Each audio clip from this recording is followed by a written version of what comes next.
Hello, I'm Sam Morton and I'm here with Henry Bryant. We've just watched Brighton lose 4-0 against Manchester City at the Amex Stadium. It probably went as we expected in terms of the winners of the game. We expected Man City to win the game. Obviously, they're chasing the title. Brighton have been in a poor run of form. Obviously, their hopes fading of another season in Europe.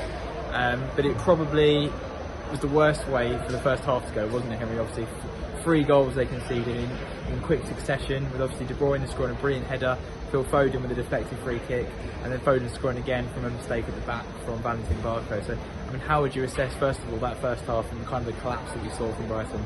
Well, I think it's everything that Brighton fans didn't want to see in the match, and I think that there were a few moments where we were having a bit of confidence, having a bit of tact in the sort of starting few minutes, and we saw that João Pedro and Danny Welbeck were actually putting the Manchester City defenders in an uneasy position at times, but I think that confidence quickly drained, and once they scored their first goal, De Bruyne's immaculate diving header that just wasn't man-marked by Jakob Moder at the time, and a lovely pinpoint cross from Kyle Walker. It seemed like Brighton just lost their heads, lost their cool, and a few passes round the back that didn't quite work out for the likes of Valentin Barco. Saw that Brighton just weren't at the races today, especially in that first half, as you mentioned, and it was just a shame really to throw it away that quickly.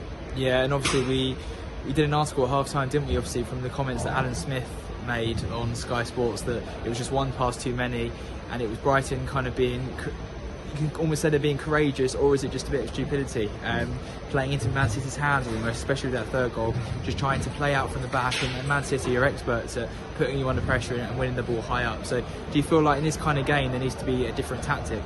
I think so. I think especially with the likes of our key players out at the moment, especially sort of in the defence and the midfield, it seems like we need to just be able to regroup, especially in those big games like Manchester City. And it's very hard even at home to get anything, let alone a goal against Manchester City. So I think that in terms of the way we just started the game and the outlook, I understood what De Zerbi was doing. He was trying to be attacking, he was trying to catch them off guard, and obviously some people said that they were tired after the matches that they played in the Champions League, getting knocked out of that amongst other competitions. So yeah, it just seems like Brighton were able to not just stick to the game plan, and I think they just needed something a little bit different for this one.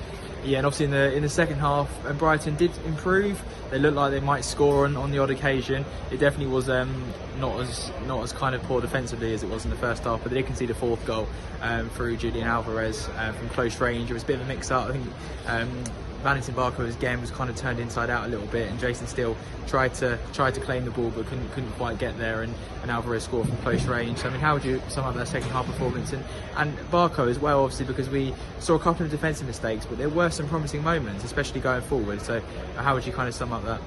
Well, I think the second half, the manager must have said, come on, let's regroup, let's pretend that this is 0-0, go back into the game with some fight and some confidence. And you saw that Brighton were able to pick that up to an extent.